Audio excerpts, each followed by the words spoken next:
Hi, everyone. It seems so straightforward. Eat less, move more, and the weight will come off. Yet for millions of people, reality is far more frustrating. You change your diet, you exercise, you count calories, and still the scale refuses to budge. Or worse, creeps upward. Why does this happen? The answer lies not in lack of willpower, but in a complex combination of biology, psychology, and subtle mistakes that most people don't even realize they're making. When you slash your calories drastically, your body reacts in ways designed to keep you alive, not thin.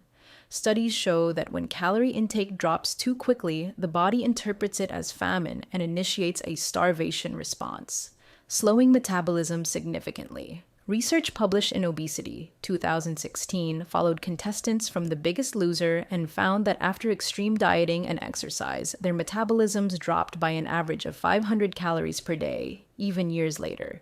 Hunger hormones such as ghrelin also spike during dieting, which explains the intense cravings that often lead to binge eating. This is not a character flaw, it's survival instinct. Then there are the hidden calories that sneak into your diet without you realizing.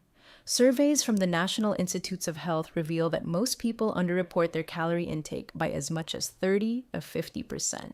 That handful of nuts, the creamy dressing on your salad, the sugary latte you sip on your commute, all add up.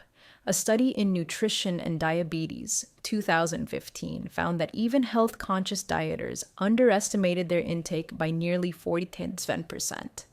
Even worse, fitness trackers tend to overestimate calorie burn by 10-20%, making you believe you've earned more food than you actually have.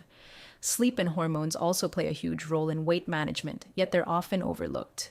Inadequate sleep increases cortisol, the stress hormone, which not only stimulates appetite but also promotes fat storage, especially around the belly. The Annals of Internal Medicine, 2010, reported that sleep-deprived dieters lost 55% less fat than those who slept 7 to 8 hours per night. Lack of sleep also disrupts leptin and ghrelin, hormones that regulate hunger and fullness, leaving you both hungrier and less satisfied. And then there's the psychological side of the equation. Chronic stress leads to elevated cortisol, emotional eating, and poor food choices. A perfectionist mindset can be just as harmful. Expecting quick results often ends in disappointment, discouragement, and giving up entirely. Studies show that those who focus on progress rather than perfection are more likely to lose weight and keep it off long term. Another factor rarely discussed is the long-term impact of yo-yo dieting. Repeated cycles of crash dieting and regaining weight, also known as weight cycling, have been shown to reduce metabolic rate over time, making each subsequent attempt to lose weight harder. According to a review in Obesity Reviews, weight cycling may increase the risk of developing insulin resistance and other metabolic issues. So if the number on the scale isn't moving despite your best efforts, it's not because you're lazy or undisciplined. It's because your body is doing exactly what it was designed to do: protect you. But this doesn't mean you're doomed to fail. The key is to work with your body instead of against it.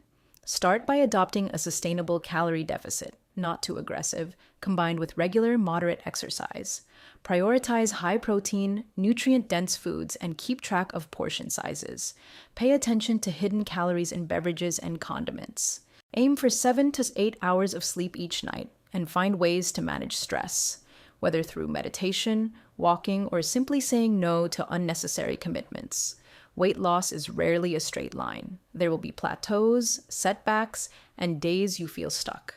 But small, consistent habits, not drastic, unsustainable measures, lead to real, lasting results. As research consistently shows, those who lose weight slowly and steadily are far more likely to maintain it over time compared to those who crash diet. If you've been stuck, don't despair. The fact that you're still trying means you're already doing better than most. Every healthy choice you make, every step, every good night's sleep, every mindful meal moves you closer to your goal. Your body isn't your enemy. Treat it with patience and care, and it will respond in kind.